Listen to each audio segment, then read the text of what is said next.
This video is sponsored by the book Love, Empathy and Project Management. This book provides a unique way into the world of project management. The link is in the description. The consumer behavior tends to change its petty predictability during the times of recession, right? While the businesses that are most vulnerable are the most unnecessary. Some of them are manufacturing, leisure, hospitality, and even tours and travels. On the other hand, some businesses stand to benefit, like the fast food. The stomach doesn't respond to economic downturns, right? But the small bank accounts do. That is why fast food chains like Burger King or Wendy's or Starbucks tend to outperform the average during these times. Let's take Subway for an example. While other businesses were getting downsized or getting even closed, Subway added around 6,000 new locations from the year 2008 to 2010, while KFC added around 300 new locations in the same time period. But on the other hand, McDonald's stands out as the clear winner of fast foods in the year 2008. This is because it extended its 55-month long streak of same and consistent sales growth of all the stores with even better results. Prior to recession, opening 600 locations and getting an impressive 29% return on equity, some of this is understandable. Like people just ate less expensive food at that time, right? But there is another reason why McDonald's is considered recession proof by many analysts. And the reason is McDonald's is primarily a real estate company. Yes, you heard it right. McDonald's is a real estate company rather than a fast food chain. Well, did you know about that? If you did, let me know in the comment section. If you look at the year 2019 balance sheet, one number in particular will surely catch your eyes. And that number is $39 billion. Well, this is the valuation of all the assets, properties, and equipments owned by the company McDonald's before the depreciation is recorded and reported. Well, technically, with this valuation, this would place McDonald's at what? As the fifth largest real estate holder in the world. Indeed, I'm loving it. Well, if you just cover the name McDonald's, this would be the balance sheet of just another boring old real estate firm, right? Well, by the way, Starbucks and Burger King are just two other examples. Through franchising, companies like Burger King and Subway was able to reach so many countries. Well, the 85% of restaurants are owned by someone who basically leases the name Burger King and the brand for a fee. Well, this is what distinguishes McDonald's from other fast food chains. Well, the thing is that the most and the significant part of the franchisee fee comes from the rent rather than from selling hamburgers. To be specific, rent accounted for 7.5% of its $11.6 billion in franchisee fee in the year 2019. Well, this is how it works. McDonald's understands the precise ingredients of a successful location. This is because it has years of experience buying and selling properties. Well, it usually looks for an intersection between two busy roads and buys into a parking lot in whichever corner has the most parking available. It usually takes on average about 50,000 square feet in addition of 5,000 for building space. And most importantly, the intersection must have a traffic light installed.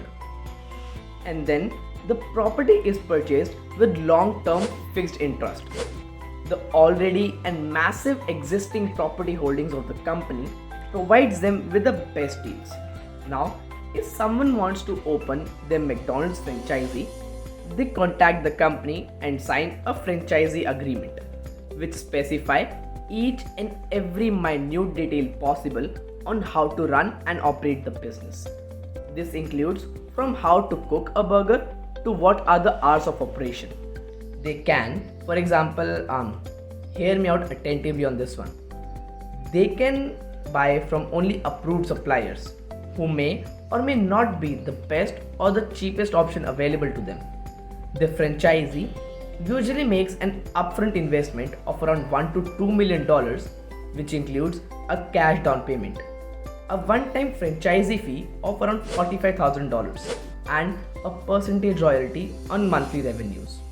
These contracts, which are for usually 20 years, they contain a very unusual but highly significant stipulation, and that is that the McDonald's would be opened at a very specific address. This address is of the location that McDonald's recently purchased. This means that McDonald's will instantly have a tenant that will pay them the above market rent. Well, now you can call this a valuable service or a wicked business tactic. Indeed, a franchisee union discovered that an average franchisee pays around 6 to 10% of its revenue as rent, while a McDonald's franchisee it pays around 8.5 to 15%. If a location does not perform as expected, the McDonald's, what it does usually is that it finds a new franchisee owner for that location after the contract expires, or just sells the land to someone else entirely, and obviously at a significant profit. So, why do you think the franchisees agree to such strict guidelines? Simply put, this is regarded as one of the safest investment. The benefit of this business model is that even if the absolute numbers are unusually high, like the initial fees, the startup costs, the royalties, etc., regardless of all this, the chances of success are very high. For instance, an average location generates about $2.7 million per year in sales. But only because McDonald's has such high demands, it is such a good investment. Obviously, the applicants have to meet their high demands if they have to become the franchisees. And once they do have very little control over their own business. But all these factors reduce the risk. Other franchisees may have less requirements, but they do carry a higher risk. The owners of McDonald's can be pretty sure of the fact that they are qualified for the job, they have a very good location, and they meet the customer expectations. This is because of the fact that if it were not true, they would not be permitted in the first place. The McDonald's trains the franchisees through the Hamburger University, their internal system that teaches them about the necessary skills and knowledge that is required to run the business. For McDonald's, the benefit of owning a property is far beyond the fact that it adds another source of income. It is not an exaggeration to say that it is just another and different kind of business model. It recognizes the fact that real estate is a far superior business than hamburgers. The first reason simply being the American tax law, which provides significant tax breaks on depreciation even when the value of property increases over time. The most significant benefit is the long-term stability of property prices. McDonald's, along with Walmart, is one of the Dow Jones Industrial Averages, are the only two stocks to gain value in the recession of 2008.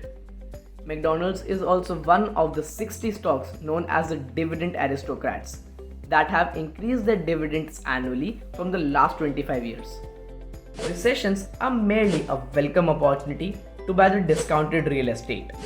When the times are truly disastrous, like during the pandemic, the real estate model shifts the risk to the franchisees, who are contractually bound to pay a set amount of rent regardless of the sales. This all is reflected in the fact that there is an increased number of franchised McDonald's and decreased numbers of company-operated McDonald's. Well, McDonald's is actively attempting to get out of the fast food business. But this begs the question that if they get a large portion of their revenue from rent, and managing real estate is a skill distinct from creating new Mac things, why not convert the real estate holdings into a separate company? Well, in 2015, a group of investors had the same exact idea. But McDonald's, on the other hand, decided not to. They thought that the property model is what distinguishes them from the others, and their remarkable efficiency is the result of doing both. Well, this was it for today. I hope you enjoyed the video and don't forget to like and subscribe and do share it with your friends. We'll meet soon in the next video. Till then, this was Ujjwal Singla signing off.